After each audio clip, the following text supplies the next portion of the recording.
I'm here, Rachel. You got me? Hey, yeah, that's better. There you are. How you going? I'm all right. It's quite nice to be in Sydney. It's beautiful and sunny. Yes. What are you doing in Sydney? Just holidaying with the kids. Oh, So, beautiful. Look at yeah. those kids So we're behind gonna, you as well. yeah, they're good looking. Hey, Yeah, they are. So you've this got is the your best bit kids. of the poster by the What's author that? of Friday Barnes. Can you see that? That By should the really author of be at the Friday top. Barnes. Yeah. Yeah. Did you? Is that part of your contract to put that in? I wish I'd thought of it. If it was in my contract, I would have made it bigger and over their faces. But yeah, it's ridiculous. This poster, they expect me to carry it everywhere. It doesn't even fit in the boot of my car. It's so stupid. Whoever designed it needs to go back to designing school and get a ruler. Oh no. Yeah, Yeah. I'll be telling them off later. Don't worry. Okay. Fair enough. That's fair. Good, honest feedback. So happy Yeah, book birthday. It's book I number know. 2 It's for the really Pesky exciting. Kids, and you've got I it right there, know. haven't you? Yeah, there Pesky it is. Kids, Bear in the Woods. Yeah, and there's a subtle hint what it's about. There's a little picture of a daffodil there 'cause it's about a daffodil festival. But it goes all wrong because April has seen a bear in the woods. So Right.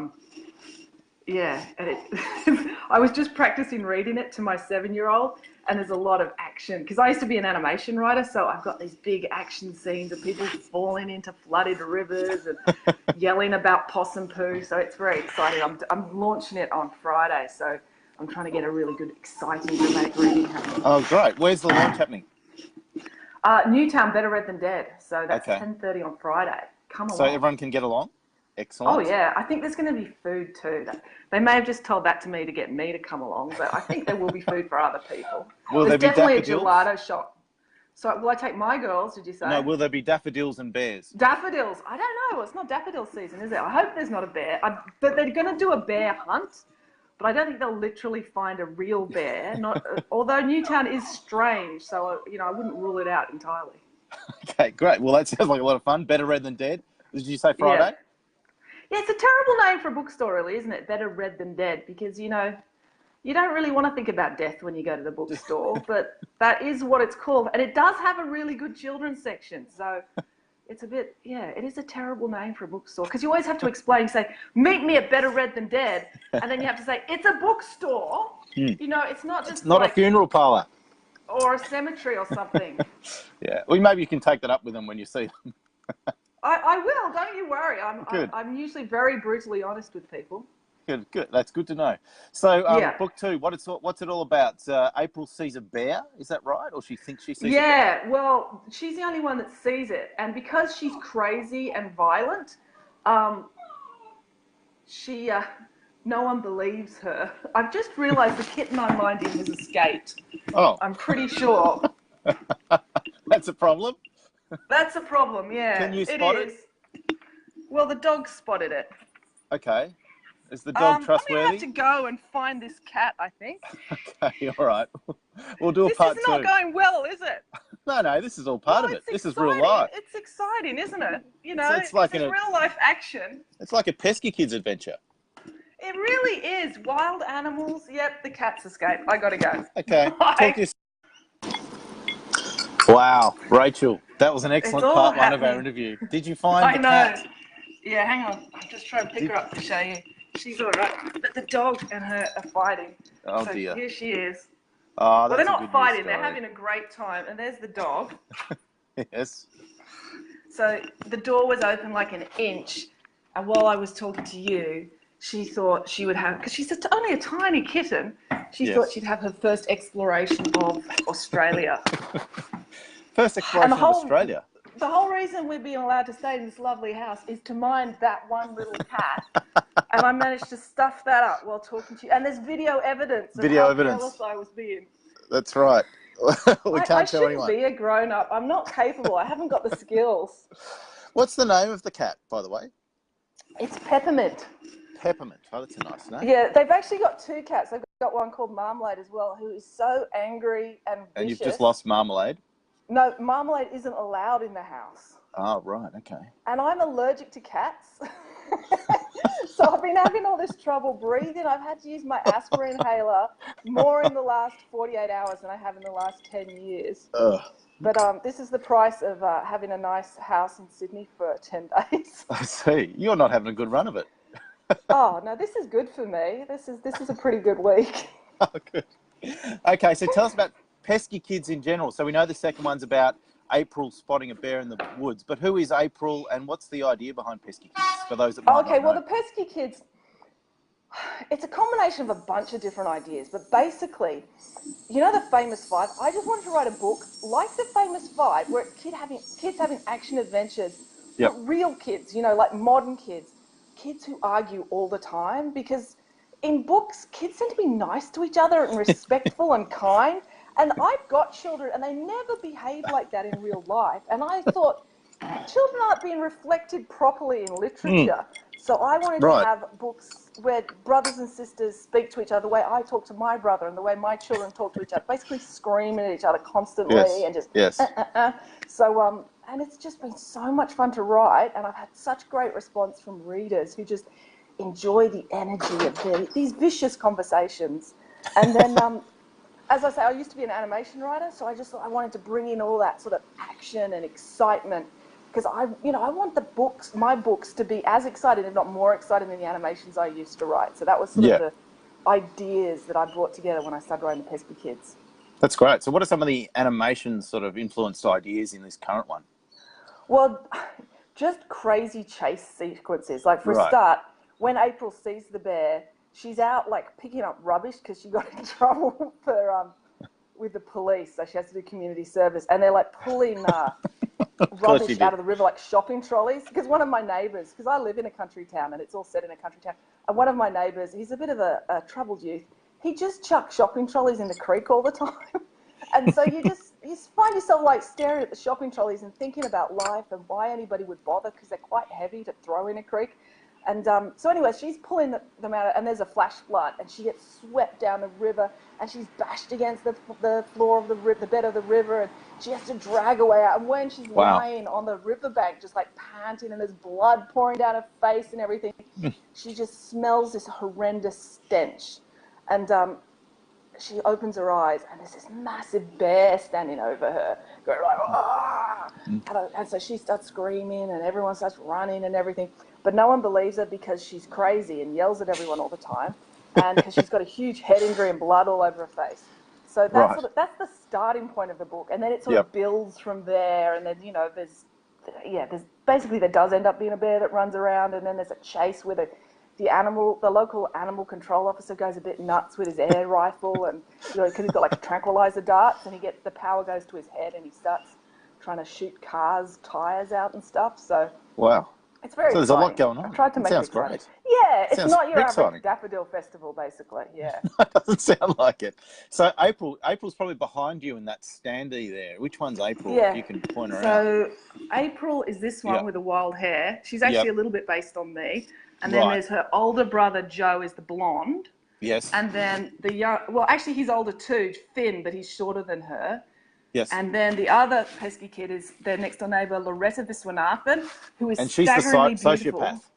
But a sociopath, yes. Most beautiful people I've ever met have been sociopaths, so that's what that's based on. And then everyone's favourite is Pumpkin, the dog. Yes. He's loosely based on my sweet dog. That's my dog there, Henry. Yeah, but Pumpkin, like Henry, I've trained him that when I scream attack, attack, attack, attack, he will run at small children, leap at their faces, and then lick them lovingly. Do parents must love that? Well, I don't care what I feel. I find it very funny. Pumpkin just savagely attacks old ladies that try to pat him all the time. Because I live in this country town with all these sweet old ladies who think my dog is gorgeous, and they always go, "Oh, can I pet your dog?" And I just think, oh, it'd be so cool if the dog just bit them one day. So the fictional dog actually does do things like that. Well, that's right, because I did a book club review of Pesky Kids 1, and overwhelmingly the kids love Pumpkin, the dog, and all the antics that Pumpkin gets up to. Yeah, it was great. Well, it was it was actually my children who gave me the idea to have a dog, because normally I don't listen to my own children. People always say, oh, do your children influence your books? It's like, no, I try and shut them in another room while I write. And also they were babies when I started out. No one's going to listen to a baby, like Goo Goo Gaga. That would be a really boring book. Yep. But now my oldest is 11, and when I started to develop the ideas for Pesky Kids, we were talking about what to do, and she said, oh, you've got to have an evil librarian. I thought, great, because all librarians are evil. That's easy. Sure. And she said, you've got to have a dog. And I was like, really? And she's like, kids love dogs. And I'm like, okay. So I put the dog in, and everyone loves him, and everyone loves that he's savage and bites people. Because I think everyone would really like to, but there's someone in everyone's life that they would like to bite savagely for no reason.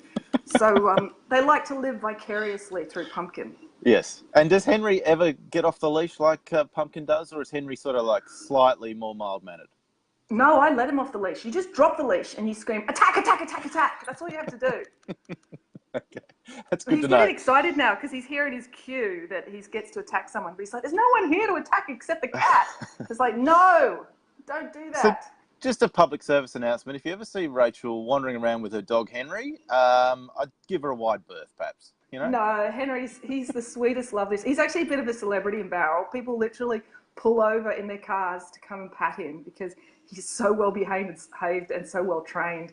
I tell my daughters he's my favourite out of the three of them, and because he's the one I got right. See, I practiced on them, and then when I had Henry, because you can train dogs, you can give them treats and stuff. They're much easier than children. I probably should have started with a dog and then had children, not the other way around. Oh well, you can only do your best. Yeah. Well, the damage is they're done all now. mysteries. That's right. So the Pesky Kids are all mysteries. Is that right? Everyone's going to be a mystery. Yeah. Well, you see, Friday Barnes. I don't know if you know this, Adrian, but it was a huge hit, and it turns out kids love reading mysteries. But for me as an author, the problem is it's really hard to write mysteries because they've got to be clever and you've got to be able to work them out. So I thought, how about I write a series of books where they've got mysteries, but the kids don't figure them out, because not so much because they're stupid, but because they're too busy arguing with each other to figure it out properly. Right. And I thought that would be a lot easier to come up with. So you come up with a mystery, they come up with a solution, but the solution is always wrong. So that's a lot easier to write. So that's easier. So basically you've just reverse engineered a concept which is easier for you to write. Exactly. And then I get to take more holidays. That's what it's all about. That's why you're in I Sydney. don't take care of people's pets properly. Yeah. Exactly. Oh, that's great. And the title, The Pesky Kids, did you come up with was it a while before you came up with the right title that you liked? Because it reminds me of the Scooby Gang. You know how they always go, I would have got away with it. I got it from. Where did you? Because children watching this don't realise when Adrian and I were young, there were only 4 channels of TV, and on Saturday morning, one of them would be showing boxing, another one would be showing religious programs, and there'd be one that showed cartoons. And there was no choice. You had to watch whatever was on. And when Scooby-Doo came on, it was like, oh my goodness, finally something that's quite good. Yes. And so you'd watch it every weekend. And at the end of every single episode, it would always be the old caretaker in the old abandoned amusement park. And he would be wearing a mask of like a woman, a middle-aged woman that was startlingly realistic, and it fooled everyone. And someone would pull off the mask and he would say, "You pesky kids." And so I used to think that was very, very funny. And so I thought I'll call it The Pesky Kids, and then I'll say that they're Polish and it's an abbreviation of a Polish name, which will make me laugh and no one else. I think it's great. What I did. It definitely brings me back to Scooby, and my kids love Scooby too because it's still on. But it's fantastic. I love the movies too with Sarah Michelle Gellar because I'm a huge Buffy fan. Yeah. And once a book, I have to say, you pesky kids, because pesky is really spelled with a Y, whereas their name is spelled with an I. Yeah. So the editors love it when I put in there, you pesky kids. And you do put that in, do you? Oh yeah, at the end. Book. Yeah, nice. Oh, somewhere in there. It's like a treat. Because my kids get annoyed that at the start of your Scooby-Doo episodes, the ghosts look all real and have glowing eyes and all that sort of stuff. But by the end of it, they're just pulling off a mask. They think that's unrealistic. Yeah. Well, what you need to remind kids is it's fiction and wake up to yourself. That's what I always say. Because kids come up to me all the time and say, wake up to yourself. Oh, in your book on page 73, I found an error. And it's like, you realize it's fiction. I make it all up and just get over yourself. Just read another book. It does not bear close examination. Hmm. This is the kind of sort of warm and fuzzy stuff that you'll get from the launch on Friday at Better Read Than Dead. Well, I find, Adrian, like at Better Than Dead, you will get me in my full, beautiful personality. I find Yes. children actually quite enjoy being yelled at because I always tell them, I'm going to yell at you. And they're like, yeah, bring it on. I also throw candy and I tell stories. So it's, I'll mix it up and I'll have my bugle. It'll be Yeah. great. Oh, yeah, there's plenty of depth there. So you mentioned Friday Barnes before, and before Friday Barnes, you had Nanny Piggins. the Nanny Piggins, which was a massive hit. So, Oh, and it also was. for Total Quack Up, you returned to the world of Nanny Piggins ever so briefly for our charity book that we did. What was that That like? was so Have you cool. been wanting to come back to Nanny Piggins for a while, or was that sort of out of the blue? Oh yeah, people ask me all the time because she's huge in America too. So I get emails all the time saying, "When are you going to write another Nanny Piggins?" And I have done 2 short stories before, I think, or 1 short story before. But it is really fun because all the voices are there in my head at all times. Like I just channel it Yeah, and it comes out.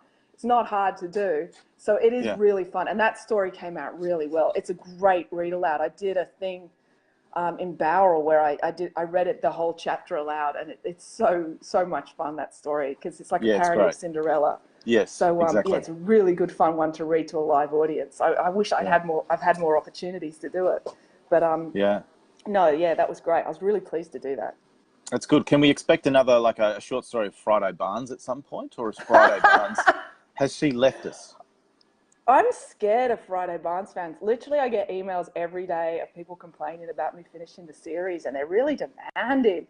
So I don't think they'd be happy with a short story unless it was just like 10 pages of Ian and Friday kissing. They're obsessed with Ian and Friday getting married. I should just write a short story of them getting married. Actually, that's a really good idea. I should do that. And there All could be right, some mystery, the wedding rings go missing. that's a good idea. Oh my goodness, that's a brilliant idea. Writes itself. What about a crossover between the Peskis, Friday Barnes, and Nanny Piggins? Oh, well, see, that would be hard because in Nanny Piggins' world, animals talk. So Pumpkin would be able to talk. Well, So I that'd be don't cool. know that you could do it. I think it would like mess with people's heads too much. I don't What know. about Pesky and Friday, maybe? Oh yeah, I think there would be a clash of cultures there, though. I think April and Friday would get in a fight, but Oh, that wouldn't necessarily be a bad thing. I've been thinking about an idea for university, because when I went to university, I lived in a dorm, and I was thinking there was so much fun with like 7 girls living in a building together, like 19-year-olds, and I thought, well, you could put Friday into that mix, and that could be fun. So oh, there's right. something there. Okay, I Yeah, see. Friday goes to I'm always uni. bubbling up ideas. That'd be Yeah, cool. exactly. That'd be great. Yeah. Well, exclusive. You heard it here first. The problem is, if I make her an adult, I have to write adult themes, and I don't like adult themes. There's like too much kissing and gross stuff, and Yeah. I haven't got the emotional depth to do it, to be honest. Okay. Well, at least you know your own limitations. That's good. I know my limitations, yes. And it's about the Um, age of 12. I top out emotionally there. that's good. That's about the same as me. So Barrel, you mentioned a couple of times. I think I think it's the Pesky same as Kids. most men. Yeah, I Sorry. might be 10. Pesky's Yeah. Pesky Kids. That's set in a small town. Is that based on Barrel? Yeah, it's like people in Barrel, they come up to me and go, I know what you're doing, because there's all these things, like just the physical descriptions. Like they said, like the gardens in the town and everything, it's exactly ripped off Barrel. So, So you've been sprung. I'm like, yeah, I've been sprung, but only by about 3 or 4 people. Eventually more will find out. But like the book too, with the Daffodil Festival, Bowral is famous for its huge tulip festival. And in book 1, they all talk about how there's a great lawn bowls player from Bowral, and of course from Currawong, and of course Bowral has Don Bradman comes from Bowral. Oh, So yes. Yep. yeah, and also the giant poo, like in Robertson, which is like a town 20 minutes from Bowral, there's this giant potato that looks exactly like a giant poo. And my husband always gets angry when I say that, because he says it's crass and you shouldn't talk about these things. It's unladylike, but it's true.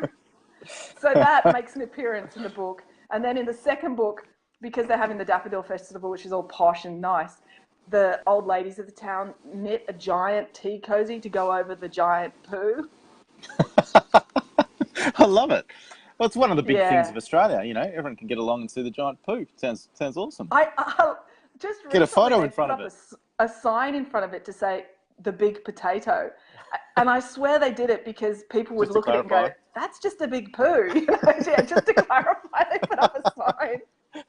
It doesn't look like a potato at all. I would love to see it. You'll have to send us a photo. Post a photo in the KidsLit Club just so we can see it. That'd be great. I have to drive to Robertson though. Yeah, okay, I will. That's I will excellent. Next time I go through Robertson. So how many Peskis have you got in the pipeline? A few to come? Well, I've been commissioned to do 4, and I've literally been sitting here at the table working on book 3. Yes. But I should think there'll be 6. But I think 8 is my top out limit because I think that worked really well for Friday, and I did 9 Nanny Piggins. So it'll be probably between 4 and 8. Yeah, great. Okay, so the current one's about the bear in the woods. Can you give us any hints about the next one? The next one, you know, like, I can do what I like. No one from the publisher's going to watch this. They don't do stuff like that. No, it'll be about a mud run, you know, like Spartan running or what do they call it? Yes, yep. Tough Mudder and things like that. So Tough Mudder. A mud run comes to town and they all want to go in it. And there's all this controversy because the men get more prize money than the women. So there's all these women are training up. It's going to be fun. There's basically people covered in mud, and then someone commits a crime, and then no one knows who did it because everyone's covered in mud. That's the premise of the book. I like it. That's clever. I like it. Yeah. You sure it's mud? There's one. That's good. I hadn't even thought of that. Oh, I've got to put that in because the mud is supplied by farmers, and one of the farmers is going to get in trouble because he's just dumping his refuse on them to get rid of it. But because I met this vision impaired boy when I was doing a signing, and he said, "Can you put me in one of your books?" And normally I say, "No, go away." But I thought, oh yeah, that would be kind of fun because I thought if everyone's covered in mud and someone commits a crime, the only person who'd know who did it is someone who doesn't go by visual signals. So I thought, so there's something Scooby-Doo like to be had in this. So that's good. I like that. That's where I'm headed. Great. Love it. All right. So everyone get down to Better Read Than Dead. It is a bookstore. Which is a bookstore. It's not a funeral parlour or anything along those lines. And there'll be lollies. Who knows what they do? Lollies. Who knows? Cake. There's lollies, stories, cake, and verbal abuse. Well, it's not such abuse, just high volume enthusiasm about literature. Okay, great. With some abuse. With a little bit of sprinkle of abuse. Yeah.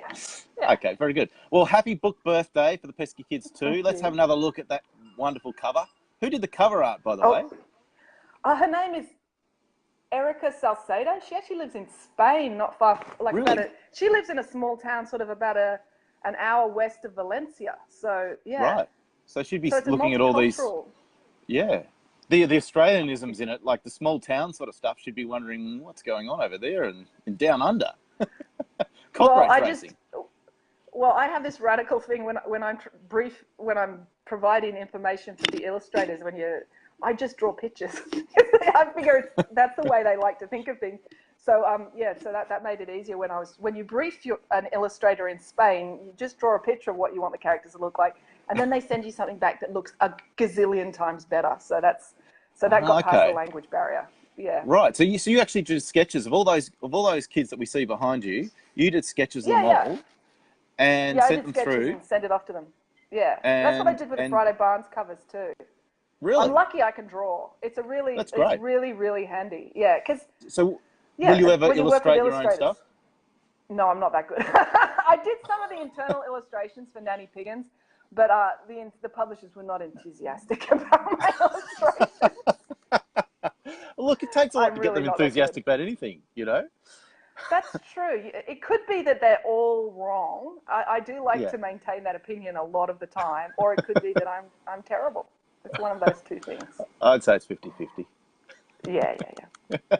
Cool. Well, thanks very much for chatting with us, and let's hope Peski 2 goes through the roof just like Peski 1. I'm sure it will. It's going to be huge. It's fantastic.